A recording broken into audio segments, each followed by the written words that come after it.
हरियाणा में मैंने सुना था कि सब कुछ राजनीति के नीचे से होकर गुजरता है। इस पर यकीन करना मेरे लिए हमेशा से मुश्किल था। 3.5 दशक के बाद ये बात समझ में आई कि आखिर हरियाणा में क्यों ये कहा जाता है कि यहाँ सब कुछ राजनीति के नीचे से होकर गुजरता है। Corona warrior doctor Ramesh Punia के साथ जो कुछ हुआ वो कहानी बयां करती है कि वाकई हरियाणा में राजनीति किस अंदाज में की जाती है, किस तरीके से की जाती है। कोरोना वॉरियर हैं डॉक्टर रमेश पूनिया, अपनी जिंदगी को सबसे ज्यादा खतरे में डालकर पूरे हिसार की जिंदगी को जिस तरीके से वो बचाए रखे थे, आज उनके दिल पर चोट लगी है और चोट इतनी गहरी है कि दर्द बयां करना मुश्किल और छुपाना भी मुश्किल। डॉक्टर रमेश पूनिया से आपकी मुलाकात करवाते हैं। असल मायनों में कोरोना वॉरियर आप इन्हें ही कहेंगे क्योंकि पहली कतार में जो सबसे ज्यादा खतरा अगर किसी की जिंदगी को था तो डॉक्टर रमेश पूनिया की जिंदगी को था। सीधे रुख करेंगे डॉक्टर रमेश पूनिया का। मुझे ये बताइए कि किस कदर जिंदगी का खतरा उठाकर आप क्या भूमिका अदा कर रहे थे कोरोना वॉरियर की हैसियत से अगर मैं समझने की कोशिश करूं तो कितना खतरा था और किस तरीके से आप इस चुनौती से पार पा रहे थे। हिसार के जिंदगी को बचाना कितना मुश्किल था? हमें सबसे पहले कैरियर को रोकना था। जो कैरियर विदेश से आए थे उनको हमें सबको होम क्वारंटाइन करना था, उनके पोस्टर लगाने थे, उनकी स्टैंपिंग करनी थी, उनकी हिस्ट्री लेनी थी।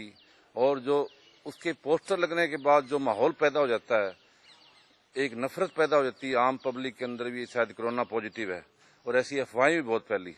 उनके लिए सारी सुख सुविधाओं का इंतजाम करना ये सबसे पहले हमारी प्राथमिकता थी। पुलिस की जरूरत पड़ती थी, कहीं ताकत का इस्तेमाल भी करना पड़ा। चुनौतियां काफी ज्यादा, रात में दिन में सुबह 4 बजे तमाम कार्रवाइयों को बढ़ाने के लिए पुलिस का इस्तेमाल करना पड़ता था। किस तरह की चुनौतियां सामने थी? नहीं, पुलिस तो हमारे लिए बहुत जरूरी थी। जब भी ऐसी कोई व्यवस्था होती तो लोग जैसे घरों से बाहर भी नहीं आते थे, फिर अड़ोसी पड़ोसी इकट्ठे हो जाते, 50-50 लोग इकट्ठे हो जाते, उस मोहल्ले को पूरे को घेर लेते भी ये बाहर जा रहा है, अंदर आ रहा है। और ना सब्जी वाले को आने दे रहे थे उनके, ना दूध वाले को भी ये कोरोना पेशेंट है, कोरोना पेशेंट है। ऐसे एक अफवाह फैलाने वाले के खिलाफ सबसे पहले हमारे विभाग ने एक सेक्टर 14 वाले मैटर पे केस भी दर्ज कराया था। अब जिक्र उस बात का करूंगा दरअसल जहां राजनीति इसमें शामिल हो जाती है। कहां दिल पर चोट लगी डॉक्टर रमेश पूनिया के, वो पूरा वाकया अब आपके सामने हम रखने जा रहे हैं। मुझे ये बताइए कि कब ये लगा कि ये जो काम मैं कर रहा हूं ये देश के लिए है, हिसार के लोगों की जिंदगी के लिए है, लेकिन दिल पर चोट लगी है? दिल पर चोट तो मेरी जब कल मेरे को लेटर मिला तभी लगी है। उससे पहले मुझे एहसास हो गया था परसों, क्योंकि जो एक दिन पहले उससे मेरे पास एक रात को 11 बजे मैसेज आता है भी एक कोरोना पॉजिटिव पेशेंट गुड़गांव से चलकर हिसार आया है और वहां से वो भागा है। प्राइवेट लैब से उसको स्थापित किया गया है। मेरे पास पीडीएफ फाइल थी, उसमें डिटेक्टेड लिखा हुआ था। तो रात को फिर मैंने सोचा भी अब रात को जाने का फायदा नहीं है, सुबह 5 बजे उसके घर जाया जाए तो ज्यादा बेटर है। क्या अब तक आदमी किस टाइम मिलता है किस टाइम ना मिलता है। मैं सुबह 5 बजे जो हमारे नोडल अधिकारी हैं डॉक्टर सुभाष कटरेजा जी, उनसे मैंने टेलीफोन किया। मैं कहा रात को आपका मैसेज आया था, क्या करना है इसका? कहता उठा लो उसको, आइसोलेशन में लेके चले जाओ। मैं उनके घर पहुंचा, जो कैंडिडेट था, तो उन्होंने पहले आनाकानी की, कहते रहे भी है नहीं, वो रोहतक गया हुआ है, बाहर गया हुआ है। फिर मेरे साथ जो चौकी इंचार्ज थे वहाँ के जगदीश, मैंने उनसे कहा भी आप लोकेशन पे लगाओ इनका फोन। उन्होंने लोकेशन पे लगाया तो कहते वो अंदर ही है जी, लोकेशन तो यही बता रही भी इस घर में ही है। फिर सदानंद जी SHO भी आ गए वहाँ पे। मैंने कहा ऐसे ये मानेंगे नहीं, आप थोड़ा सख्ती से पेश आओ। वो सख्ती से पेश आए तो वो उसी टाइम बाहर आ गया। बाहर आके कहने लगा यहाँ लोग देख रहे हैं, मेरे अड़ोसी पड़ोसी देख रहे हैं, आपने मेरा जुलूस निकाल दिया, तो मैं कृपया मेरे को और कहीं ले चलो। मैंने कहा हमें आपका कोई मकसद ऐसा नहीं है। उसने मुझे नेगेटिव रिपोर्ट दिखाई। मैंने कहा मेरे पास पीडीएफ फाइल आपकी पॉजिटिव है, आप नेगेटिव दिखा रहे हो, सस्पेक्टेड हो गया। अब सस्पेक्टेड है, नेचुरली हमारा फर्ज बनता है कि उसको डाउट को क्लियर करना। मैंने कहा आपको हम सैंपल लेंगे और सैंपल लेके आपको फ्री कर देंगे टेस्ट रिपोर्ट नेगेटिव आने के बाद।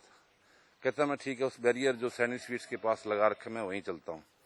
वहाँ जब चलने लगे तो वहाँ फिर उसने जो अपने वहाँ कर्मचारी खड़े थे मेरे MPW, उनको कहता है ये तो जो है ना रंजिश निकाल रहा, मैं इसको 2 दिन में देख लूंगा। वैसे तो साहब मुझे पूछने लगे भी आपकी कोई रंजिश है क्या इसके। मैंने कहा मेरी कोई रंजिश नहीं, मैंने पहली बार देखा है इनको, मैं तो इनको जानता तक नहीं हूँ।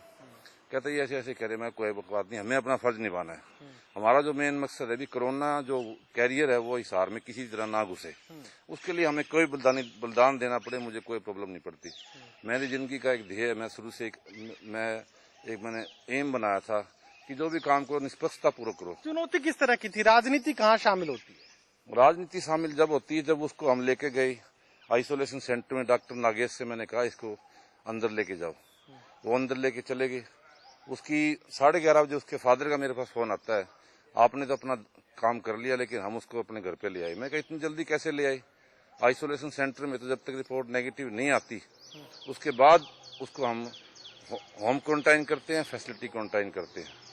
कहता वो तो फिर वक्त बताएगा, आपने अपना काम किया, हम अपना काम करेंगे। मैंने कोई बात नहीं, मैं कहा पोस्टर जरूर लगाने आऊंगा यदि रिपोर्ट नेगेटिव आती है तो कहता वो भी टाइम बताएगा।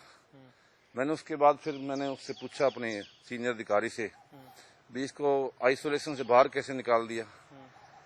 कहता है उसकी रिपोर्ट नेगेटिव आ गई थी। मैं कह रहा औरों की रिपोर्ट तो नेगेटिव पूरे दिन नहीं आती, 1.5-2 दिन निगम अधिकारी भी हमारे यहाँ आइसोलेशन सेंटर में रहे हैं पहले, तो इसकी इतनी जल्दी कैसे आ गई?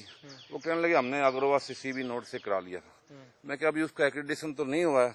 कहते ये तो हमने तय करना किसका हुआ है किसका नहीं हुआ है। मैं कहा चलो जैसी आपकी मर्जी। मैं क्या आप पोस्टर के बारे में बताओ मुझे, पोस्टर उसके लगाना है, नेगेटिव रिपोर्ट आ गई है तो। कहते वो बड़ा हाई प्रोफाइल आदमी है, इस बारे में ना ही बात करो तो अच्छा है।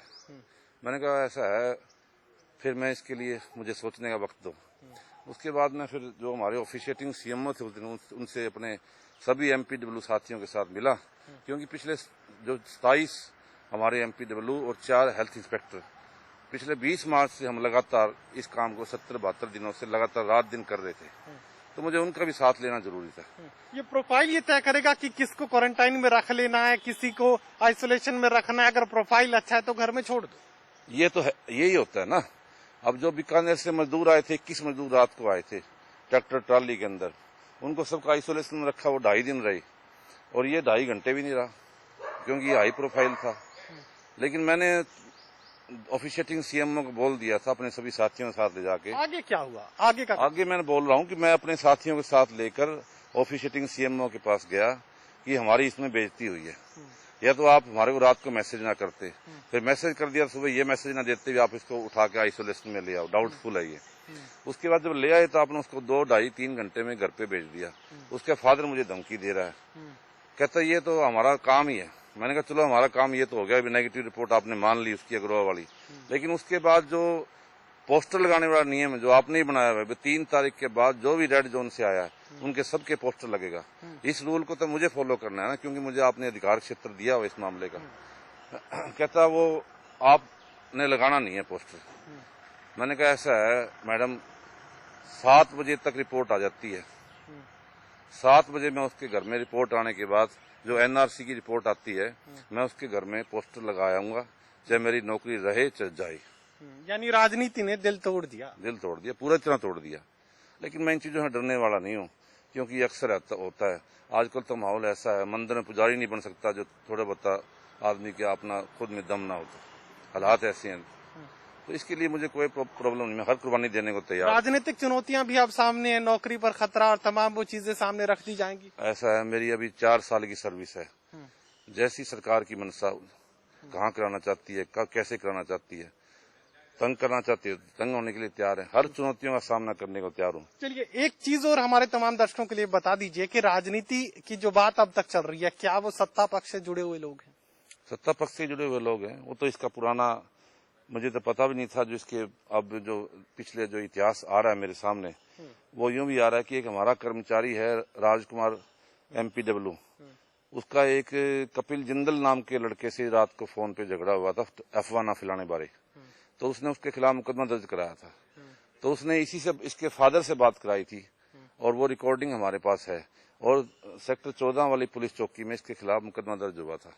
ये हमें बाद में पता लगा ये वही प्रमोद नाम का आदमी है। तो एक ही बात कह सकते हैं कि ऐसी राजनीति तो कोई ना करे।